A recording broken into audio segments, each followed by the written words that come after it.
As Veias Abertas da América Latina, de Eduardo Galeano, é um livro indicado para quem deseja compreender melhor o desenvolvimento histórico de nosso subcontinente.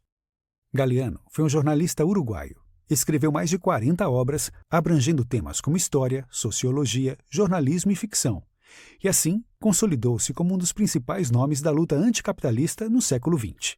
Neste microbook, você aprenderá sobre a exploração política e econômica sofrida pelos latino-americanos, desde a invasão europeia, época dos descobrimentos, até os dias atuais. Ficou interessado?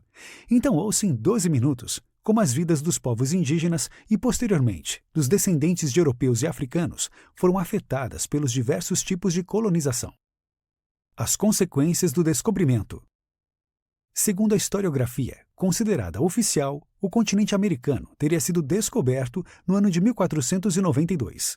Cristóvão Colombo, em 1845, liderou uma campanha militar que exterminou os povos indígenas da ilha dominicana. Os poucos sobreviventes foram vendidos como escravos. Assim, a invasão espanhola e portuguesa articulava o saque de todas as riquezas nativas com a disseminação da fé cristã. Os índios foram expostos a enormes sofrimentos. Consequentemente, muitos se suicidaram, outros tombavam pela escravidão, e a maior parte era vencida por vírus e bactérias oriundos da Europa. A resistência indígena. A diferença no desenvolvimento cultural, científico e militar entre os índios e os conquistadores pode explicar em grande parte o motivo de tantas derrotas. Por conta disso, os povos indígenas sofreram perdas terríveis, diminuindo assustadoramente. Após o descobrimento, em um primeiro momento, os metais preciosos foram os principais alvos da exploração. Entre essas riquezas, houve um interesse especial na prata da Bolívia, em Potosí, e no ouro do Brasil, em Ouro Preto, no estado de Minas Gerais. Nesse processo, quase todos os índios pereceram. Embora alguns tentassem resistir, o massacre era inevitável e impiedoso, como exemplificado pelo líder nativo Tupac Amaru, que dirigia um movimento revolucionário e acabou sendo, além de executado, mutilado ao lado de seus partidários e familiares. O motor das conquistas. É de suma importância mencionar que a maioria dos metais que foram explorados em nosso continente servia apenas para ser enviado às nações europeias. Particularmente, no caso do Brasil, a maior beneficiária foi a coroa inglesa. Ademais, quase todos os itens consumidos em nosso país vinham da Inglaterra, incluindo as roupas dos negros escravizados que trabalhavam junto às minas. A busca pela prata e pelo ouro foi, de acordo com Galeano, o principal motor das conquistas. Quando os colonizadores descobriram a facilidade e rapidez do plantio de cana-de-açúcar, passaram a explorar também esse recurso. O resultado imediato foi um incremento exponencial de homens e mulheres trazidos acorrentados do continente africano. Vale lembrar que o açúcar era considerado artigo de luxo, algo caro e muito cobiçado pelas classes dominantes do velho continente. Os holandeses e o açúcar. O Brasil foi, até o século XVII, o maior produtor global de açúcar. Por consequência, também era um dos principais destinos dos africanos comercializados como escravos, uma vez que os indígenas logo morriam perante a escravidão. Predominantemente financiado por capitais holandeses, o negócio açucareiro dependia desses aportes para a edificação de instalação, translado de mão de obra e refinamento de matérias-primas. Os holandeses tentaram, em 1630, conquistar o Brasil, sendo expulsos e levando consigo os empreendimentos açucareiros, instalando-os nas Antilhas. Essa região ficou condenada ao mercado do açúcar até a atualidade, relegados à monocultura, que gera pobreza e desemprego à sua população. Monocultura, Cuba e o abolicionismo. A monocultura da cana-de-açúcar exercia uma força tão grande que Cuba somente conseguiu se livrar do seu jugo após a Revolução. Extinguiu também males como o desemprego e o analfabetismo. Com efeito, a reforma agrária implementada a partir de 1959 iniciou um novo processo de diversificação econômica na ilha. O açúcar produzido pela América Latina propiciou gigantesca acumulação de capital, tanto para os países europeus quanto para os Estados Unidos. Nas primeiras décadas do século XIX, os ingleses encabeçaram uma campanha abolicionista, pois seu nível de industrialização já demandava a existência de mercados consumidores internacionais que gozassem de maior poder aquisitivo. O Brasil, como se sabe, arrastou o sistema escravocrata até 1888. Porém, o latifúndio não acabou depois da abolição. Portanto, mesmo libertos, os trabalhadores, em sua maioria, viviam e atuavam profissionalmente sob condições similares às da escravidão. Borracha. Galiano aborda na presente obra o comércio da borracha. Como o Brasil conquistou o território do Acre, passou a contar com praticamente todas as reservas de seringueira do mundo. A exploração do produto utilizou mão de obra nordestina em larga escala. Os ingleses, pouco tempo depois, furtaram sementes da seringueira e as levaram até o continente asiático. Dessa forma, o Brasil deixou de exercer controle irrestrito sobre a borracha. Nesse ínterim, produtos como o café e o cacau passaram a ser vistos como alternativas viáveis de exploração de produtos primários. Café, cacau e as lutas de libertação nacional. A Venezuela era a principal fonte de extração do cacau, mas no Brasil também existiam plantações importantes dessa planta. Quanto ao café, nosso país sempre foi um dos principais exportadores, tanto que utilizou tanto mão de obra escrava quanto de imigrantes pobres que chegavam da Europa. Com efeito, esse negócio gerava enormes lucros, levando os cafeicultores a se consolidarem como a nova elite social. Porém, as empresas estadunidenses participavam das transações, ainda que o Estado brasileiro suportasse todos os ônus. Nesse contexto, revolucionários como Zapata, no México, e Sandino, na Nicarágua, iniciaram lutas de libertação nacional de suma importância, enfrentando, de armas em punho, os desmandos dos latifundiários e dos imperialistas. Agora que chegamos na metade da leitura, vamos conhecer alguns dos elementos centrais para o entendimento do atual nível de subdesenvolvimento dos países de nossa América Latina. As novas matérias-primas. Os Estados Unidos, bem como as empresas estadunidenses, investiram pesado na América Latina, a fim de obter as matérias-primas que precisavam para subsidiar os mais diversos ramos de suas indústrias. Afinal, eles não possuíam esses recursos na quantidade necessária em seus próprios territórios. Nesse processo, os capitalistas se valeram dos mais distintos meios para atingir o controle dos mercados. Entre as práticas adotadas, destaca-se o fomento aos conflitos armados, tais como Guerra do Chaco, que durou de 1932 a 1935, e a do Pacífico, de 1879 a 1893.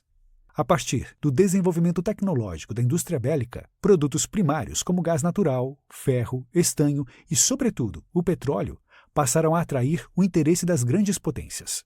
Os movimentos que lutavam pela independência da América Latina, incluindo aqueles que foram bem-sucedidos, não interferiram na lucratividade obtida pelos países imperialistas, notadamente a Inglaterra.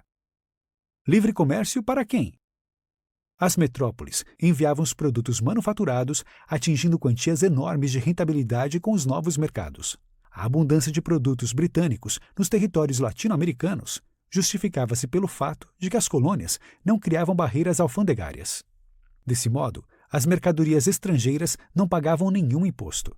Nos raros casos em que havia tal incidência, os valores eram insignificantes, permitindo que os produtos exportados fossem inclusive mais baratos que os nacionais. Em decorrência dessa dinâmica, as nascentes indústrias latino-americanas foram completamente arrasadas. O nosso autor cita Friedrich List, economista austríaco defensor do protecionismo, para o qual o livre comércio era de fato o principal produto britânico. Não obstante, os únicos beneficiados com essa liberdade econômica eram os próprios ingleses, visto que seu enriquecimento crescia à medida que as jovens nações da América Latina se empobreciam cada vez mais.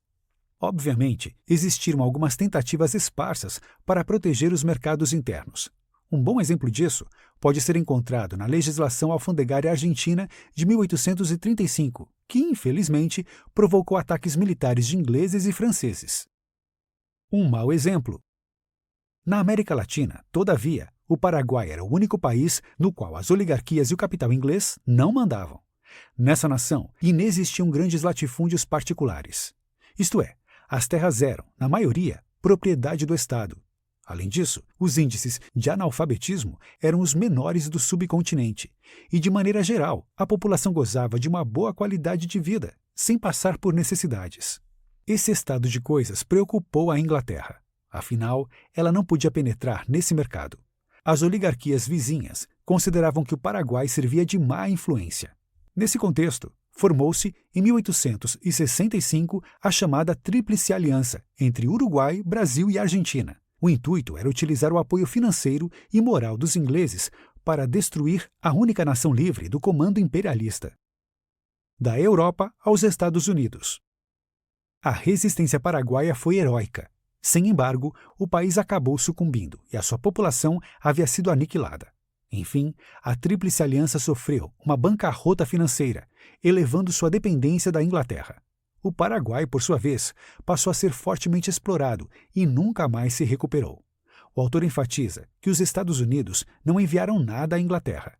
Isso possibilitou um desenvolvimento local aprimorado, ao passo que a América Latina enviava quase todas as matérias-primas necessárias para que a Europa expandisse seu poderio. Após o fim da Segunda Guerra Mundial, os interesses europeus recuaram e os estadunidenses se intensificaram.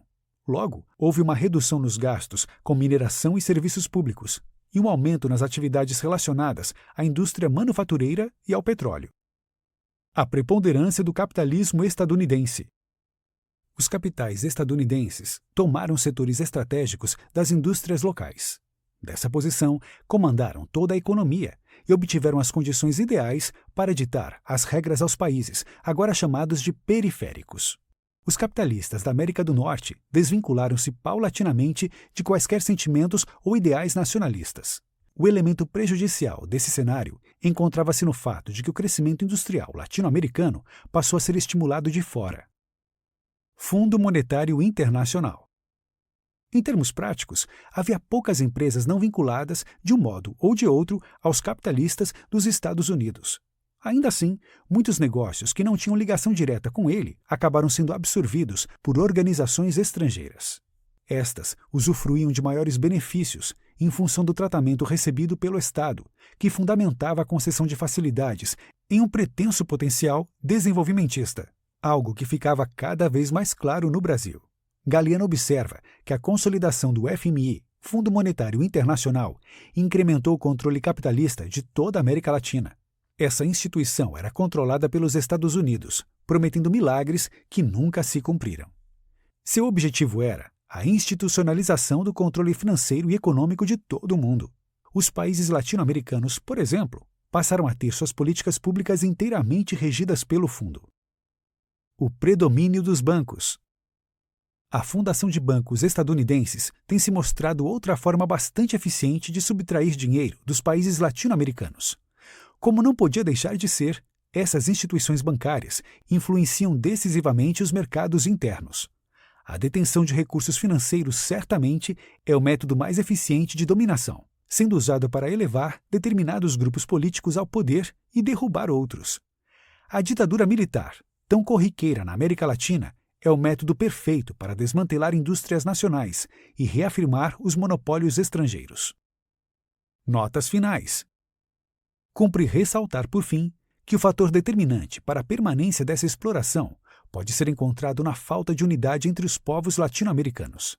Essa desunião evidencia-se sobretudo na esfera econômica, uma vez que essas nações comercializam muito mais com a Europa e os Estados Unidos do que entre si. Dica do 12 minutos. Gostou do microbook? Então leia também o Manifesto Comunista e saiba como a classe trabalhadora de todos os países podem agir para se libertarem da opressão do regime burguês.